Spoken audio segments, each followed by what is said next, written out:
Entrevista a Carl Gustav Jung por Richard Evans, 1957. Pregunta.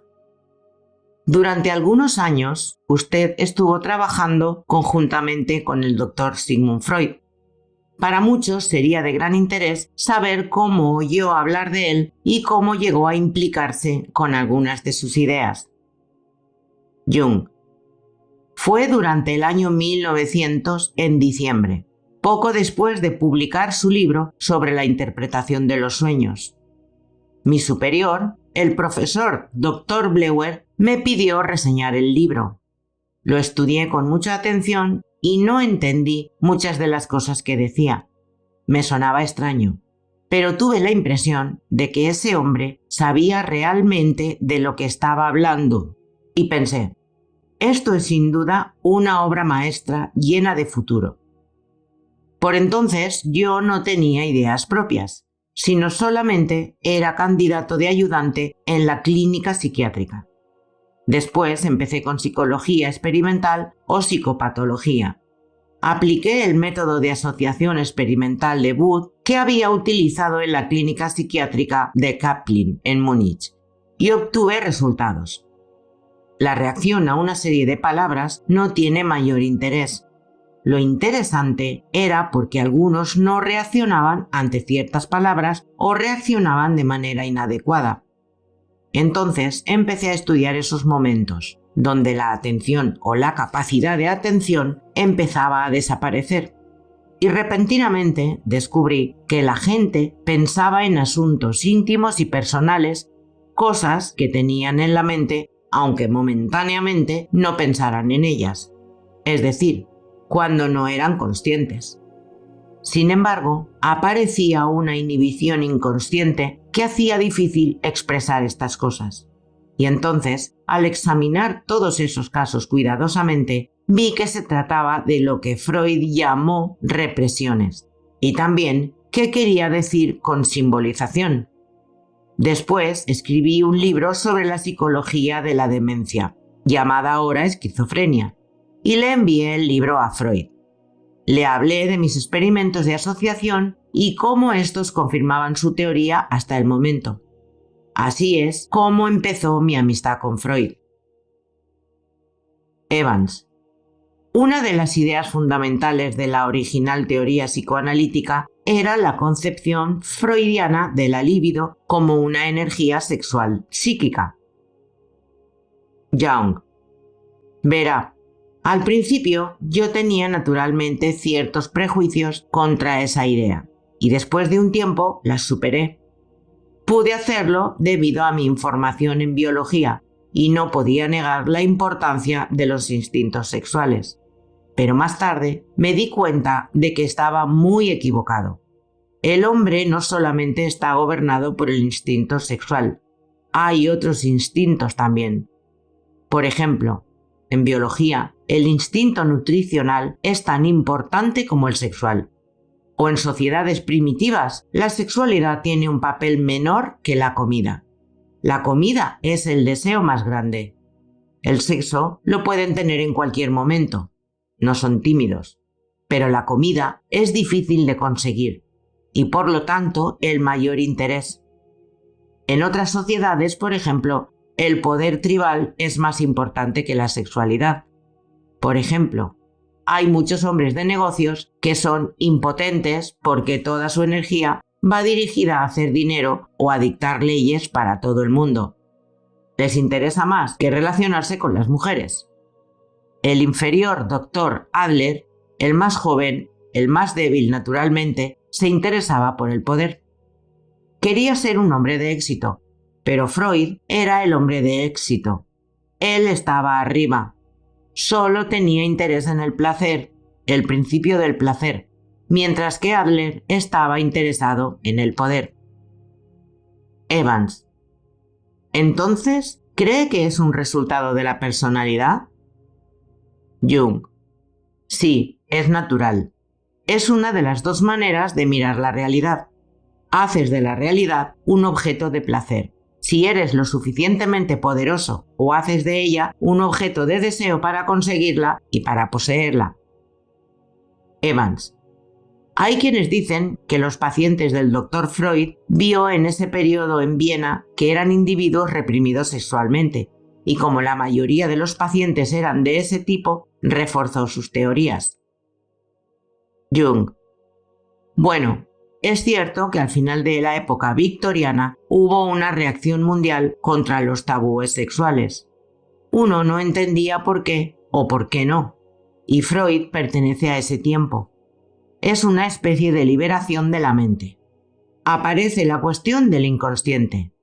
Entonces las cosas se vuelven poco claras, porque el inconsciente es realmente inconsciente.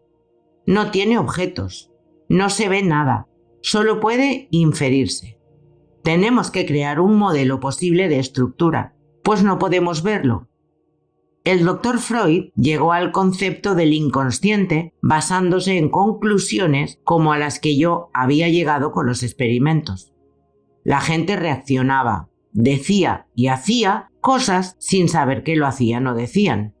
Y esto puede observarse en los experimentos de asociación donde la gente no recuerda lo que hicieron o dijeron en el momento en que el estímulo da con el complejo. En la reproducción del experimento repasas toda la lista y ves que hay una falla, donde ocurrió una reacción compleja. En ese simple hecho basó el Dr. Freud la idea del inconsciente. Eso es lo que se puede ver. La gente comete errores. Por ejemplo, dicen algo que no querían decir, cometen errores ridículos. Hay historias que todos conocemos de personas que se traicionan a sí mismas diciendo cosas que no querían decir, aunque el inconsciente sí lo quería decir. Justo eso. Por ejemplo, cuando vas a dar el pésame a un funeral y dices felicitaciones. Eso duele, pero pasa y es verdad. Es algo que iba paralelo a la escuela Salpêtrière de París, con Pierre Janet, que ha trabajado este aspecto de las reacciones inconscientes. El Dr. Freud no hace muchas referencias a Janet.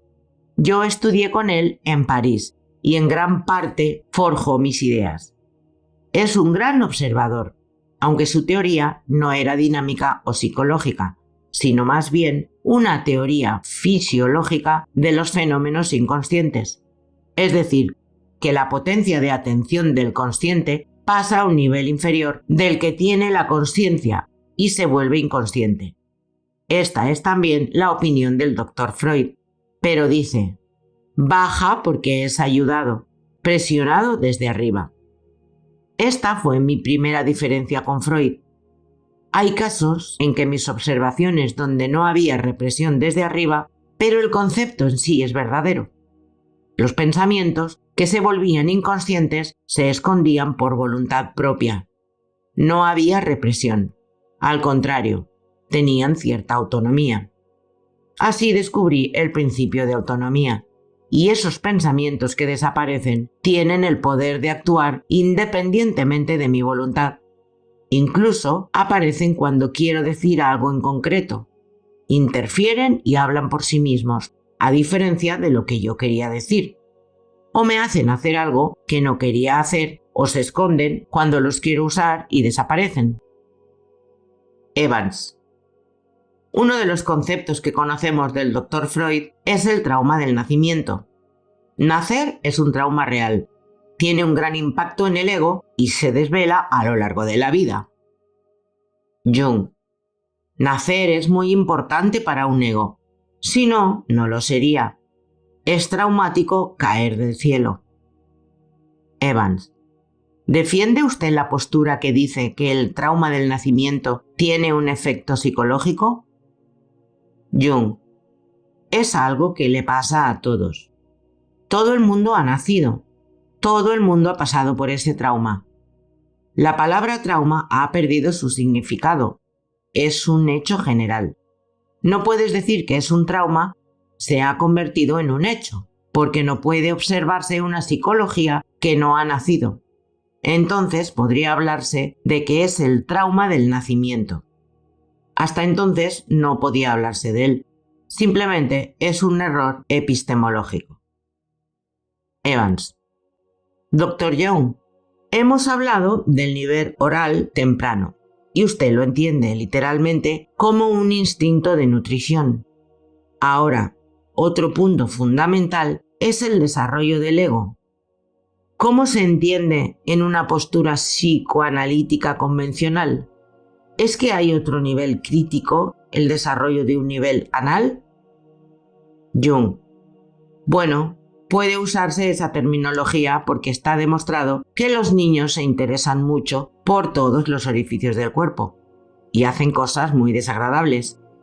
A veces estas particularidades continúan a lo largo de la vida.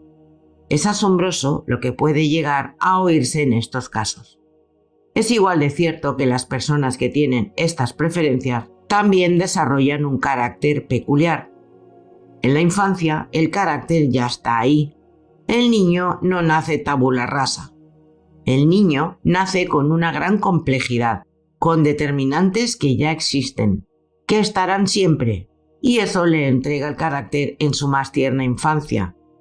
Una madre reconoce la individualidad de su hijo. Si observas parejas, verás grandes diferencias, incluso entre los hijos pequeños. Estas peculiaridades se expresan de muchas maneras al principio. En todas las actividades infantiles, la manera como juegas, las cosas que hace. Hay niños tremendamente interesados en todas las cosas que se mueven, todas las cosas que afectan al cuerpo. Les interesa qué hacen los ojos, las orejas, hasta dónde pueden meterse el dedo en la nariz. Lo mismo con el ano. Jugarán con los genitales. Sus intereses se expresarán de manera típicamente infantil y cuando crecen expresan otras particularidades que son todavía las mismas, pero no tienen relación con lo que hicieron cuando eran niños. Es el carácter lo que los provoca. Hay una complejidad real y heredada, y si quieren conocer las posibles razones de esto, se debe acudir a los padres. En casos de neurosis infantil, acudo a ellos porque los niños literalmente no tienen psicología propia. Están en la atmósfera mental de los padres, en participación mística con los padres. Están impregnados de la atmósfera paterna o materna y expresan estas influencias en su vida infantil.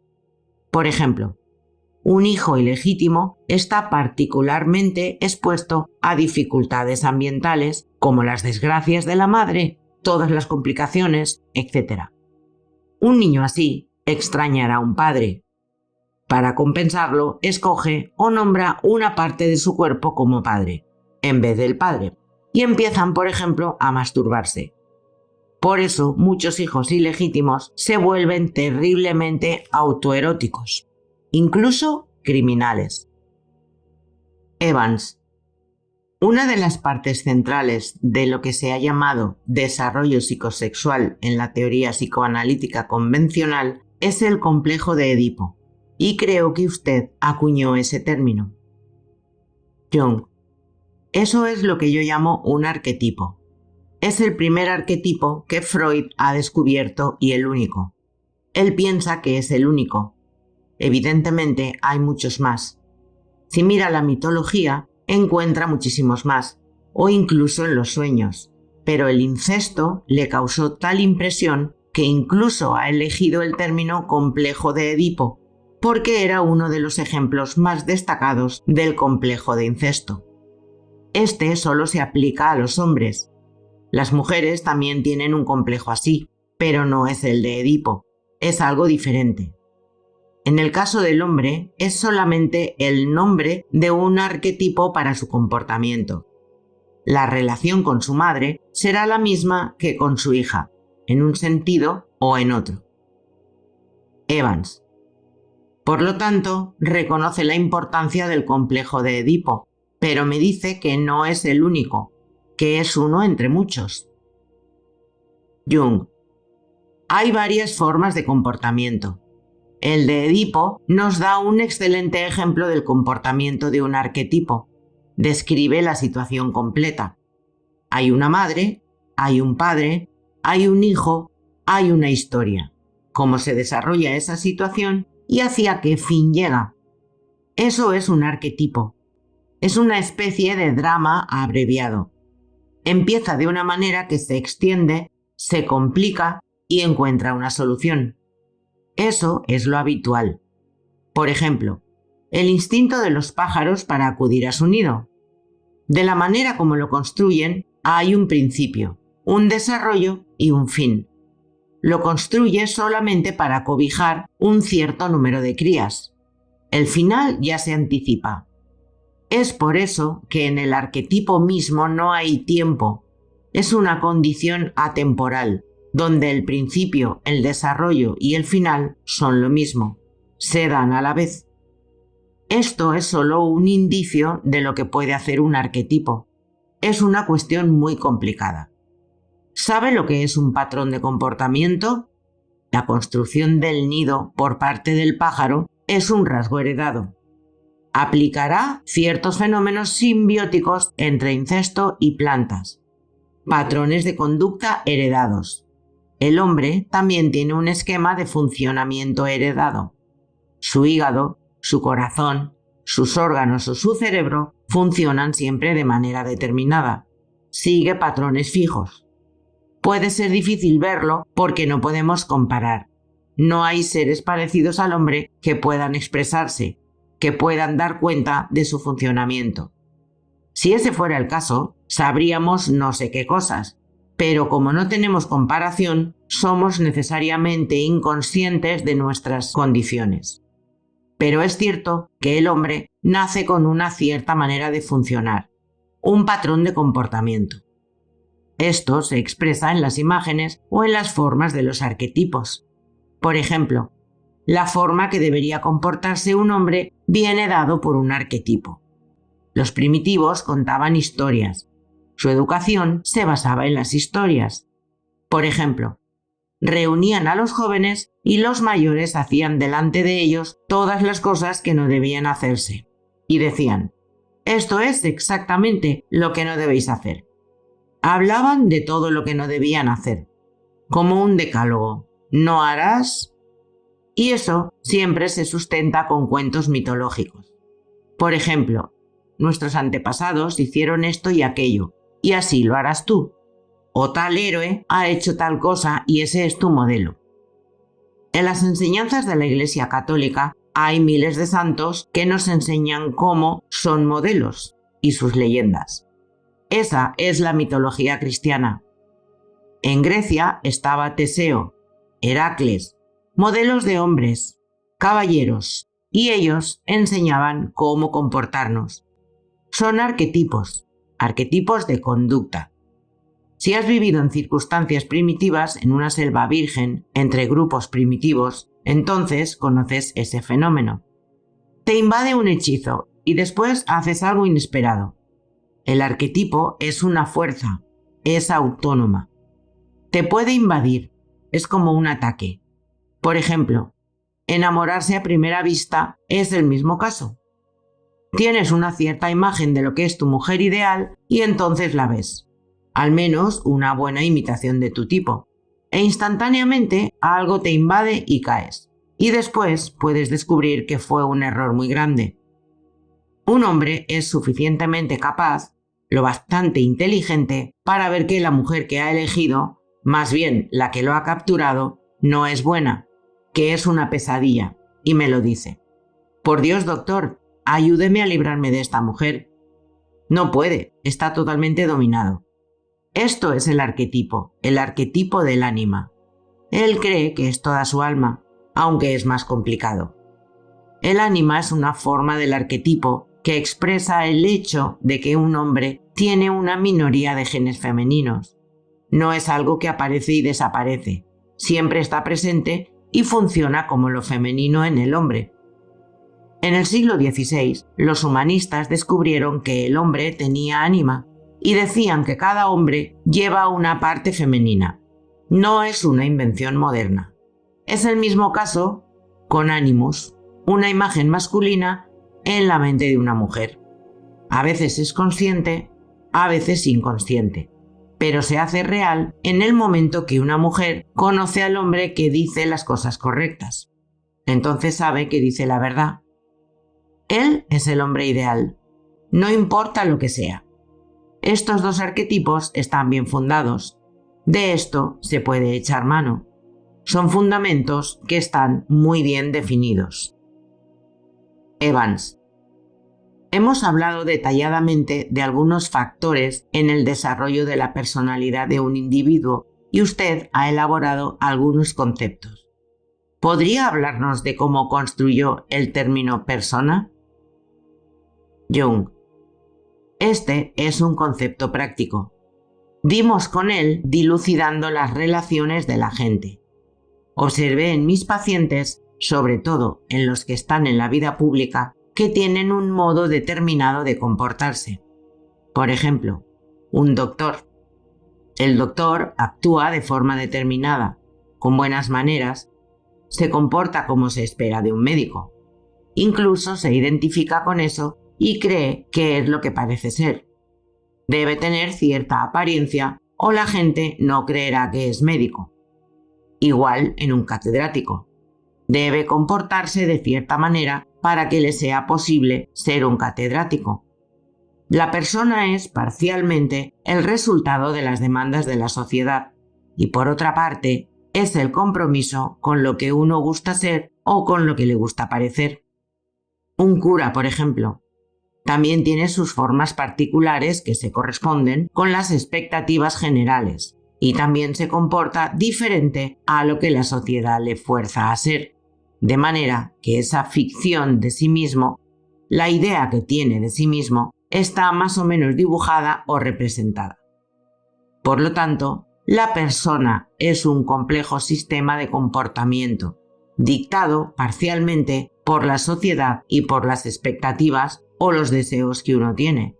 Pero esa no es la personalidad real, aunque la gente asuma que es real y verdadera, pero no es así. Esta actuación, la actuación de la persona, está bien siempre que asumamos que no es de la misma manera que parece ser. Pero si no está consciente de esto, puede llegar a tener conflictos muy desagradables. La gente no se dará cuenta que en casa es diferente de lo que aparenta ser en público. Los que no lo saben, al final, se tropiezan con esto. Niegan que son así, pero lo son. Entonces no sabes cuál es el hombre real.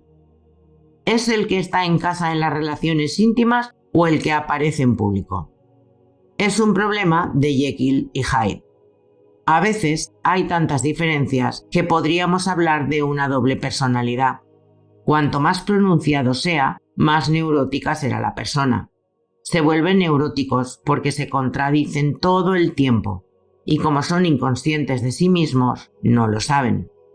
Ellos piensan que son uno y todo el mundo ve que son dos.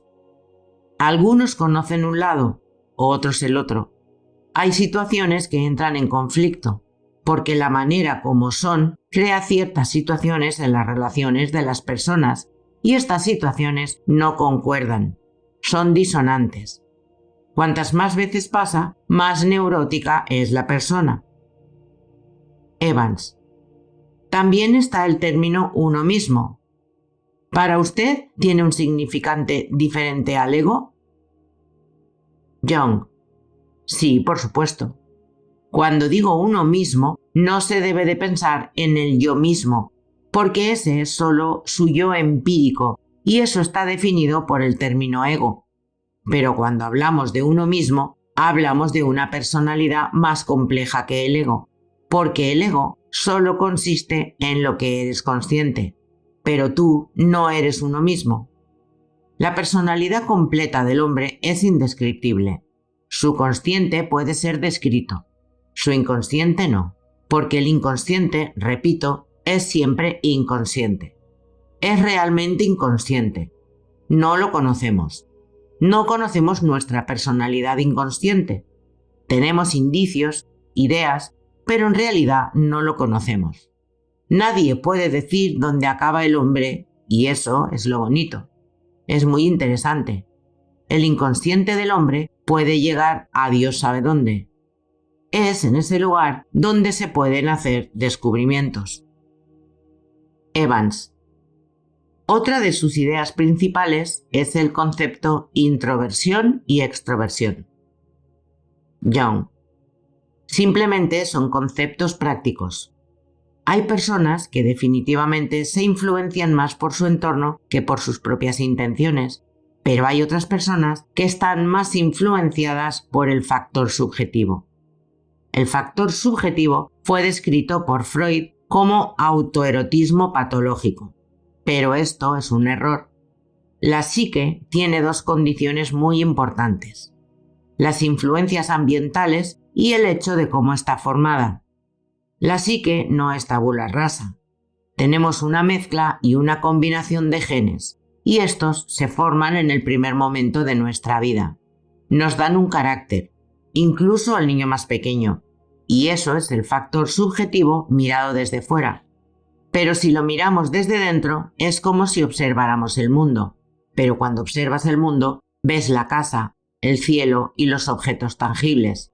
Pero cuando te observas a ti mismo, ves imágenes en movimiento.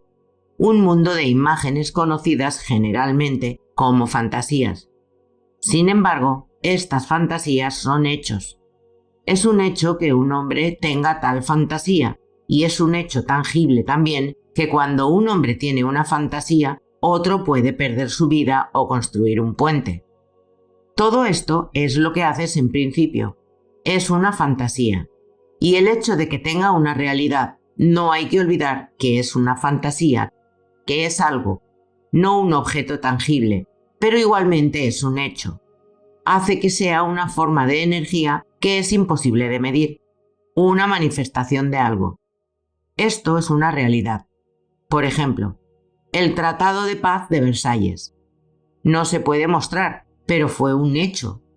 Los elementos de la psique son hechos, realidades. Cuando observas el curso de las imágenes dentro, observas un aspecto del mundo interior, porque la psique, si la entendemos como fenómeno que sucede en los llamados cuerpos vivos, es una cualidad de la materia. Nuestro cuerpo es materia. Hemos descubierto que esa materia tiene un aspecto psíquico, y no es más que el mundo visto desde dentro. Es como si estuvieras viendo la materia desde otro lugar. El hombre que se rige por las influencias del mundo exterior, la sociedad, la percepción de los sentidos, etc., piensa que es más válido porque esto es lo real. El hombre que se rige por el factor subjetivo piensa que no es real porque el factor subjetivo no es nada.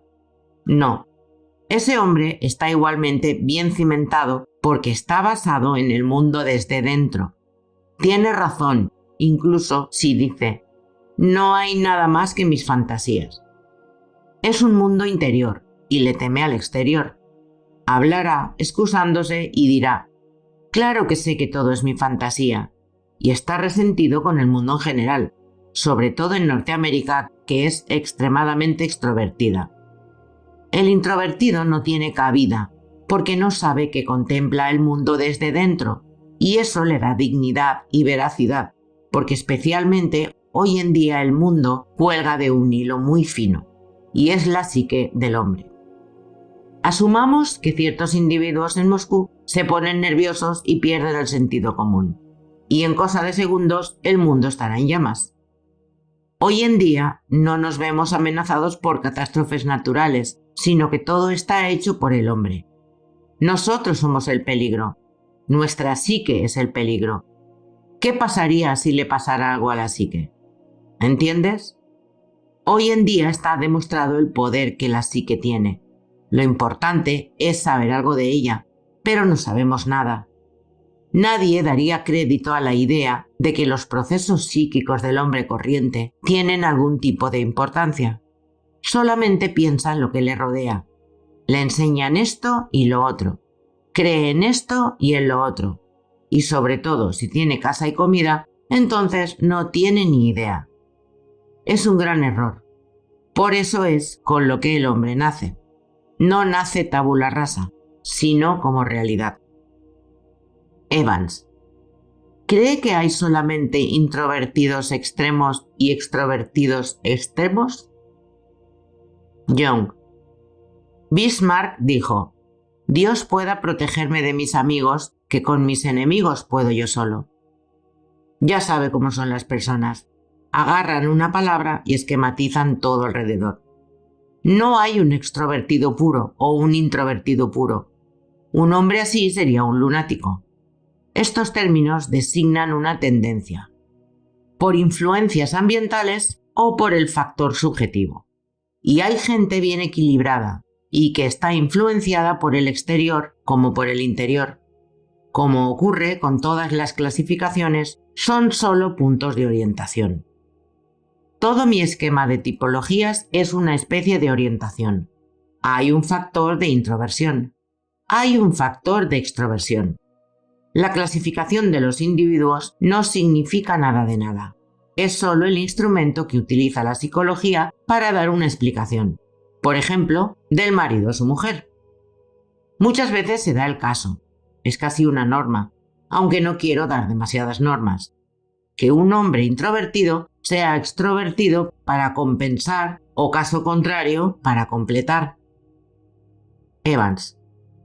En relación con su tipología de introversión y extroversión, no sabemos cuál es su idea de pensamiento, sentimiento, sensación e intuición. Jung. Hay una explicación muy simple. Estos términos muestran cómo llegué a esta tipología. Las sensaciones nos dicen que hay algo. El pensamiento generalizado nos dice qué es. Los sentimientos nos dicen si es agradable o no, si es aceptado o rechazado. Y la intuición es una dificultad. No sabemos cómo funciona la intuición.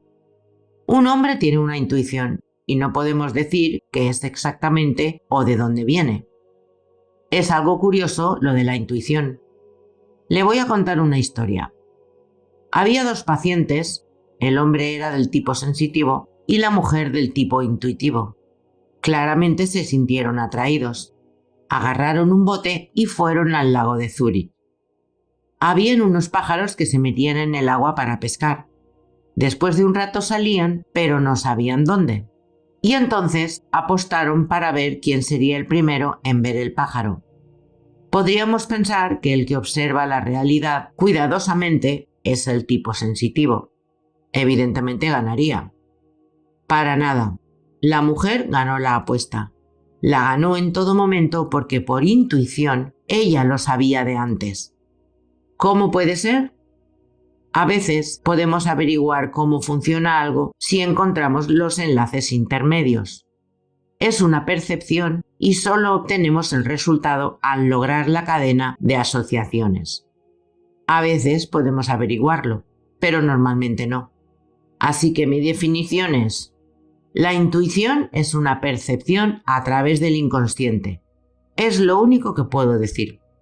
Es una función muy importante, porque si vivimos en condiciones primitivas, es probable que sucedan muchos hechos impredecibles y necesitamos la intuición porque no podemos decir, haciendo uso de las percepciones y los sentidos, lo que va a ocurrir. Evans. ¿Podría explicarnos las diferencias entre un extrovertido intuitivo y un introvertido intuitivo? Jung. Bueno, ha escogido un caso difícil porque uno de los tipos más complejos es un introvertido intuitivo. Un extrovertido intuitivo sería, por ejemplo, un jugador. Es bastante comprensible, pero la variante introvertida es más difícil porque hay intuiciones sobre el factor subjetivo del mundo interior y eso es muy difícil de entender. Lo que ve son cosas muy poco comunes y no le gusta hablar de ellas, si es inteligente. Podría ser algo perjudicial para sí mismo, decir lo que ve, pues la gente no lo va a entender. Por ejemplo, una vez tuve una paciente, una mujer de unos 27-28 años. Al principio del tratamiento dijo: «Doctor, he venido porque tengo una serpiente en el estómago». Y dije: «¿Qué?». «Sí, una serpiente negra enroscada en el fondo del estómago». Y debí poner una cara muy rara, porque dijo: «No literalmente, pero para mí es una serpiente». Durante el tratamiento, que duró 10 sesiones, ella ya lo había adivinado. «Vendré 10 veces y será suficiente». Le pregunté que cómo lo sabía y dijo: «Intuición». Y en la quinta o sexta sesión dijo: «Doctor, debo decirle que la serpiente ha subido. Ahora está por aquí», señaló su pecho. Y en el 10º día dije: «Bien, esta es nuestra última sesión. ¿Se siente curada?». Y ella, muy contenta, dijo: «¿Sabe? Me salió sola por la boca esta mañana y la cabeza era dorada». Estas fueron sus últimas palabras. Ahora esa misma chica, en cuanto a la realidad, acudió a mí porque no podía escuchar el ruido de sus pasos. Caminaban en el aire, literalmente. No podía escucharse y eso la asustó. Y entonces, cuando le pregunté dónde vivía, dijo: «Pensión tal y tal». Bueno, no se llama pensión, pero es una especie de pensión. Yo nunca había oído hablar de ella. Le dije que nunca había oído hablar de tal sitio y dijo: «Es un sitio muy agradable. Hay chicas jóvenes muy simpáticas y alegres y se lo pasan muy bien. Ojalá me invitaran a sus fiestas». Y le dije: «¿Pero están solas?». «No, van muchos chicos también y se lo pasan muy bien, pero nunca me invitan». Y al final era un burdel privado. Era una chica muy decente, de muy buena familia, no de aquí. Había encontrado el sitio no sé cómo, y era totalmente inconsciente de que eran todas prostitutas. Yo le dije: «Por Dios, ha ido a parar a un lugar muy lúgubre. Razones tenía para salir de ahí». Ve su sensación. Ella no había visto la realidad, pero tenía muchas intuiciones. Una persona así no puede hablar de sus experiencias porque todo el mundo pensará que está totalmente loca. Yo mismo me sorprendí y pensé: ¿será un caso de esquizofrenia? Porque no suele oírse ese tipo de declaraciones, pero ella pensó: el viejo lo sabe todo y entenderá ese tipo de lenguaje. En el caso que el introvertido intuitivo hablara de lo que realmente percibe, no se le entendería. Sería malinterpretado. Así que aprende a quedarse con las cosas y casi nunca se le escucha hablando de ese tipo de situaciones. Eso es una gran desventaja, pero por otro lado es una enorme ventaja.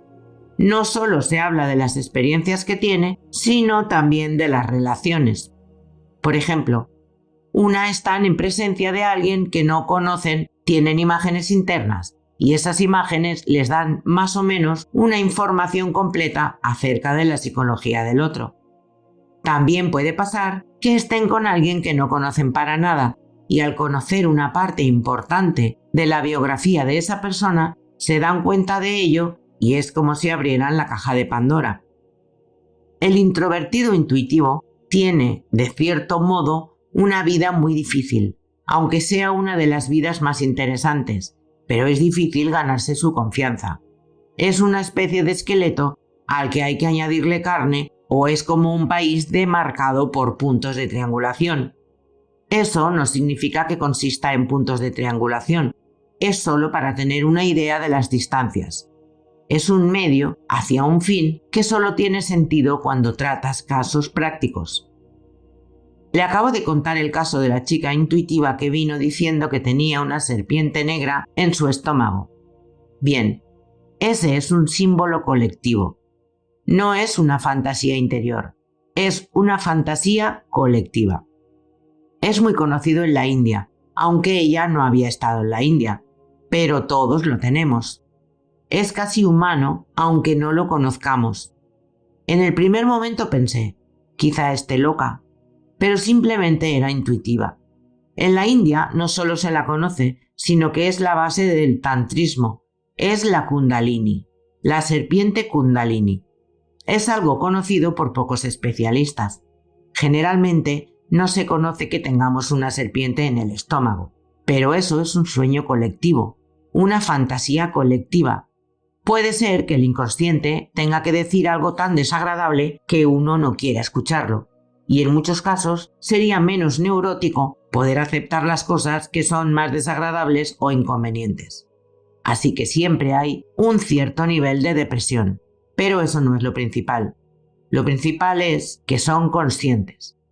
Y si eres inconsciente sobre ciertas cosas que deberían ser conscientes, entonces te disocias. acaba siendo aquel cuya mano izquierda nunca sabe lo que está haciendo la derecha. Actúa en su contra o interfiere con la otra. Encontrará obstáculos constantemente. Ese es el problema del hombre intelectual. No lo sabe. No tiene respuesta. Yo no tengo respuesta.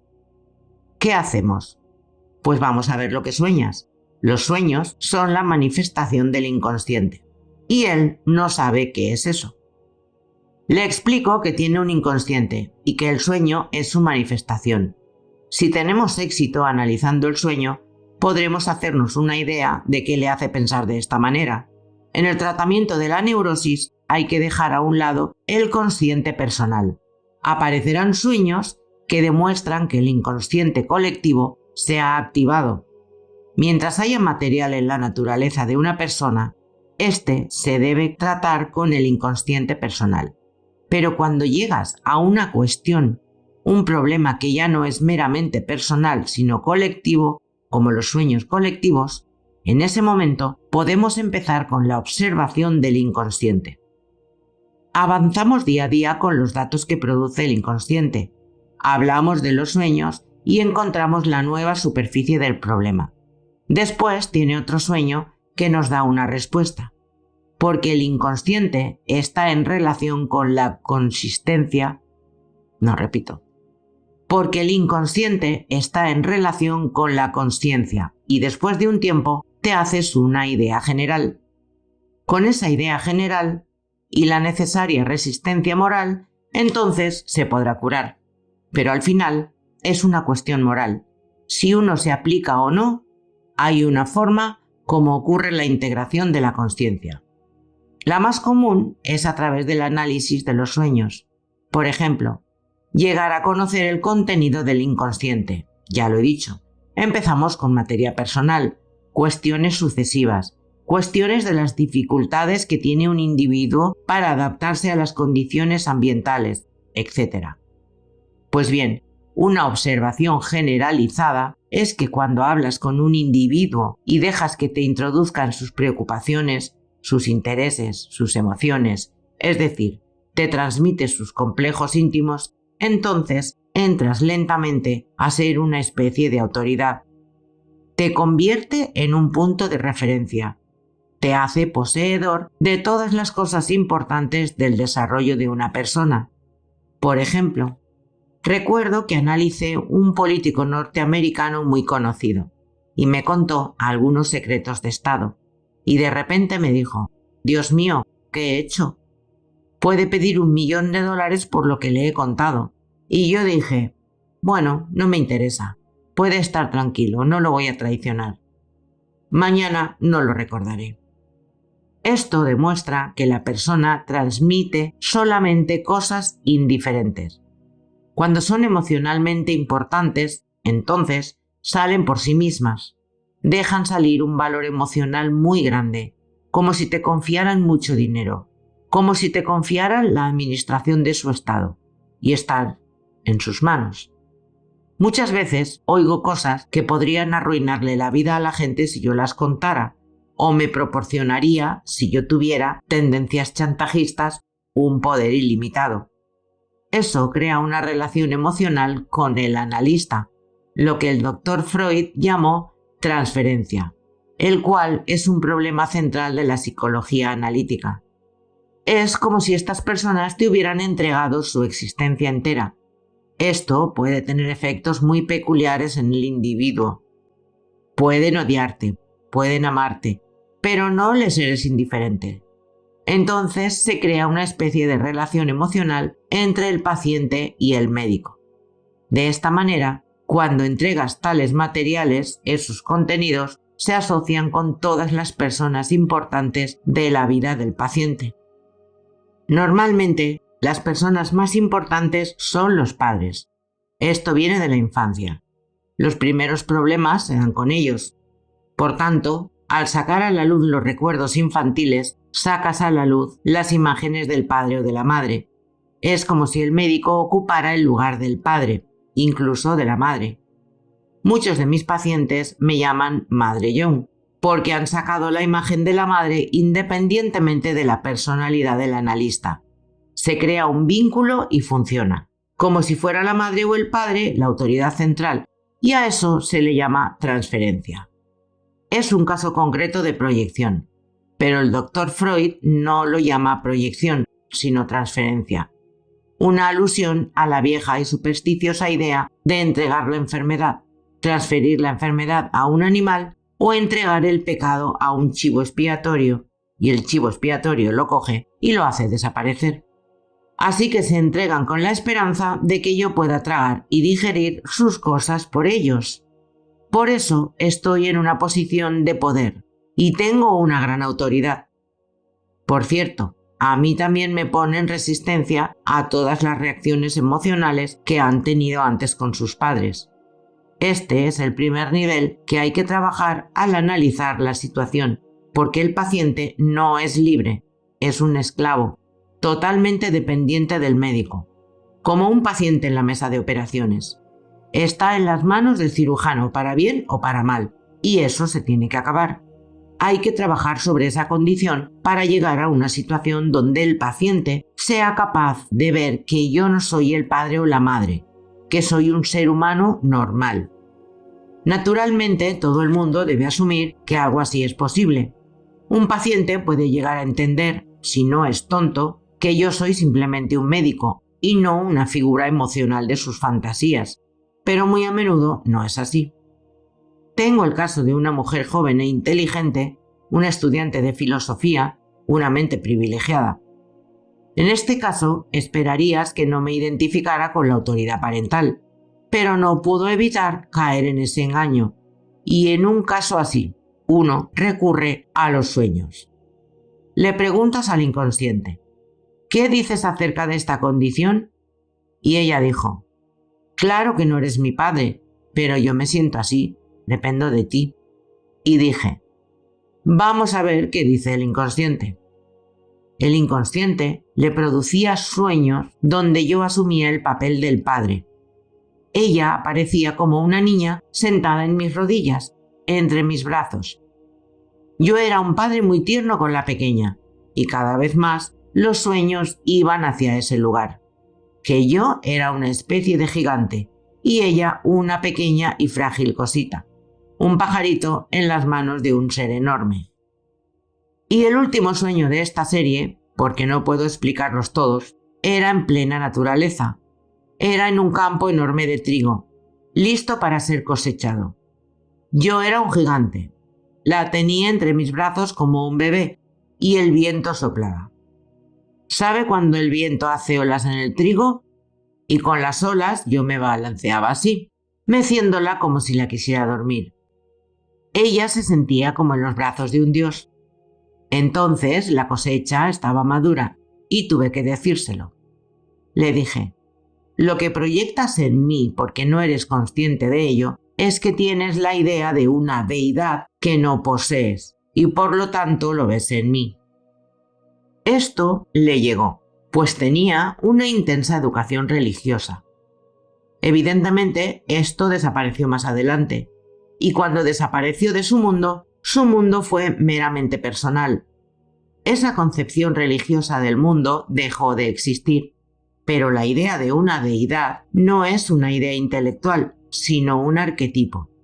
Lo encontramos prácticamente en todas las culturas. Aunque tenga diferentes nombres, es un enorme y poderoso efecto o cualidad.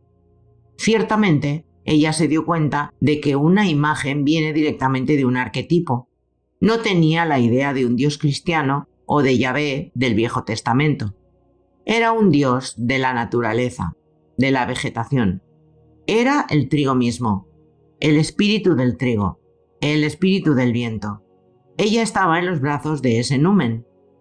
Esta es la experiencia viviente de un arquetipo, y eso le causó una impresión tremenda.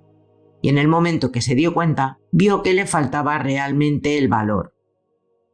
Era una forma de proyección hacia mí, y me hacía indispensable para ella.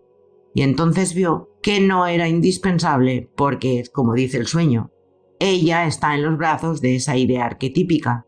Es esa una experiencia reveladora, y eso es lo que la gente busca. Una experiencia arquetípica que les dé un valor incorruptible. Es una especie de liberación y los hace completos. Siempre que pueda darse cuenta de la experiencia reveladora, podrá continuar su camino, su individualización. La bellota se convierte en un roble y no en un burro. La naturaleza sigue su curso. Se convertirá en lo que es desde el principio. Pensamos que podemos nacer hoy y vivir sin historia. Esto es una enfermedad absolutamente anormal, porque el hombre no nace cada día.